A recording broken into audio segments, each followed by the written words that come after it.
पूरे शहर में उत्सव का माहौल था। हर गली और चौराहे पर आरव की मां की वापसी की चर्चा थी। लोग इसे किसी चमत्कार से कम नहीं मान रहे थे। आरव भी उसी मां के साथ था जिसे उसने खो दिया था। लेकिन एक बर्फीली रात अस्पताल की धूल भरी फाइलों के ढेर में आरव का हाथ एक पुरानी रिकॉर्ड बुक पर रुका। उसने पन्ने पलटे। अस्पताल के रिकॉर्ड्स में दर्ज तारीख और रकम ने आरव की सांसें रोक दी। उसी दिन, जिस दिन मां ने अपनी मौत का नाटक रचा था, उनके पास इलाज के लिए पर्याप्त धन उपलब्ध था। आरव की उंगलियां उस कागज पर जम गईं। वह पैसा किसी और बच्चे की जान बचाने के लिए स्थानांतरित किया गया था। सन्नाटा कमरे में फैल गया। आरव ने फाइल बंद की। उसकी नजरें अब दीवार पर टिकी थीं। उसने मां से बोलना बंद कर दिया। हर रात रसोई के कोने से मां के सिसकने की आवाज आती, लेकिन आरव ने अपनी पीठ मोड़ ली थी। उसने कुर्सी खींची और खिड़की की ओर मुंह करके बैठ गया। उसका विश्वास पूरी तरह टूट चुका था। कमरे की घड़ी की टिक टिक अब उसे किसी और की धड़कन नहीं, बल्कि धोखे की गूंज सुनाई दे रही थी। वह अपनी जगह से नहीं हिला। उसने मां की ओर देखना भी गवारा नहीं समझा। घर का वातावरण अब बर्फ की तरह ठंडा हो चुका था।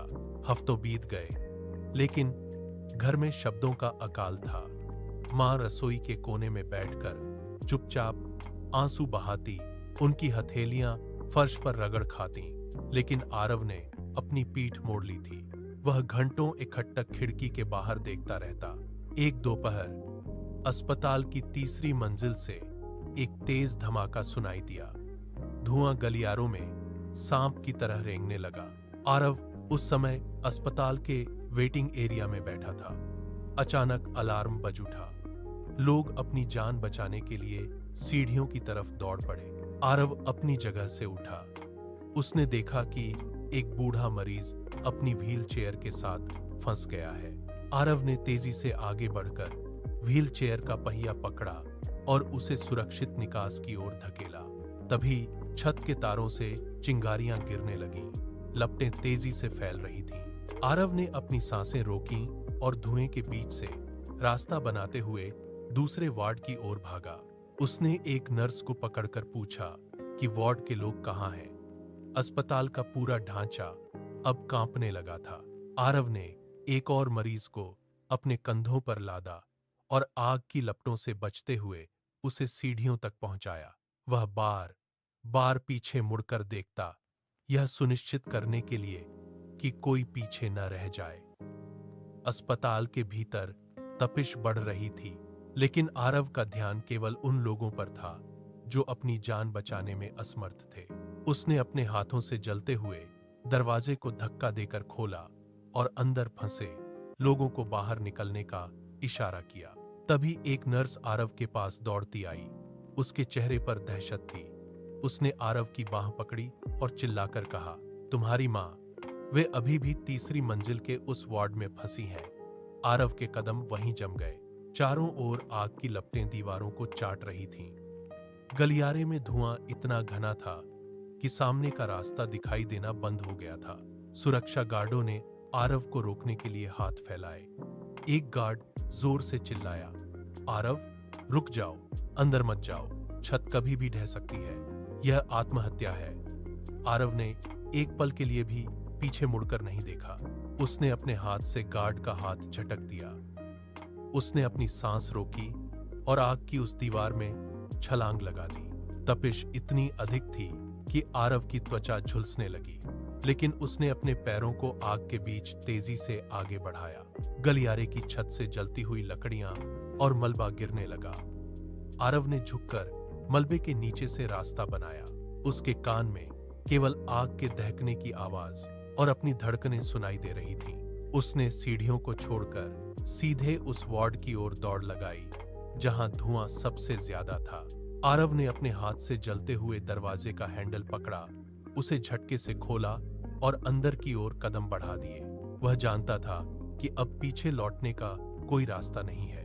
कमरे के भीतर धुआं इतना घना था कि आरव को घुटनों के बल रेंगना पड़ा। उसने फर्श पर हाथ मारे, तभी उसकी उंगलियां मां के ठंडे पड़ चुके हाथों से टकराईं। माँ बेहोश पड़ी थी, उनकी मुट्ठी कसकर बंद थी। आरव ने जोर लगाकर उनकी उंगलियां खोली। एक मुनी हुई चिट्ठी उसके हाथ में आ गई। उसने जलती हुई आग की रोशनी में उसे पढ़ा। बेटा, उस दिन मैंने किसी और बच्चे को इसलिए बचाया क्योंकि मैं नहीं चाहती थी कि कोई और माँ अपनी संतान को खोकर मेरी तरह तड़पे। मुझे माफ कर देना। आरव के हाथ कांपने लगे। धुआं उसके फेफड़ों में भर रहा था। वह समझ गया कि जिसे वह सालों तक माँ का स्वार्थ समझता रहा, वह वास्तव में उनका महान त्याग था। उसने माँ को गोद में उठाया, लेकिन तभी ऊपर की छत में एक जोरदार धमाका हुआ। कंक्रीट के बड़े टुकड़े नीचे गिरने लगे। आरव ने अपनी पूरी ताकत बटोरी और माँ को खिड़की की ओर उछाल दिया। वे सुरक्षित गलियारे की तरफ जा गिरी। आरव पीछे हटा, पर तभी एक भारी बीम उसके पैरों पर आ गिरी। छत का बड़ा हिस्सा भर भर आकर गिर पड़ा। आरव मलबे के नीचे दब गया। चारों तरफ सन्नाटा छा गया। केवल आग की लपटें अपना काम कर रही थीं। उसने अपनी आंखें मूंद लीं। मां को सुरक्षित देखकर उसके चेहरे पर एक सुकून की लकीर उभर आई। अस्पताल के बाहर का पूरा परिसर स्तब्ध था। मलबे के ढेर में हलचल हुई। धुएं के घने गुबार के बीच से एक आकृति लड़खड़ाते हुए बाहर निकली। वह आरव था। उसके कदम डगमगा रहे थे। वह हांफते हुए आगे बढ़ा और घुटनों के बल गिर पड़ा। मां ने उसे देखते ही दौड़ लगा दी। उन्होंने उसे अपनी बाहों में कसकर भींच लिया। आरव की सांसें तेज थीं। वह पूरी तरह से धूल और राख से ढका हुआ था। मां की आंखों से आंसू झर रहे थे। उन्होंने आरव के चेहरे को अपने दोनों हाथों के बीच लिया। उन्होंने कांपती हुई आवाज में कहा, आज तुमने सिर्फ मेरी जान नहीं बचाई, तुमने साबित कर दिया कि इंसानियत क्या होती है।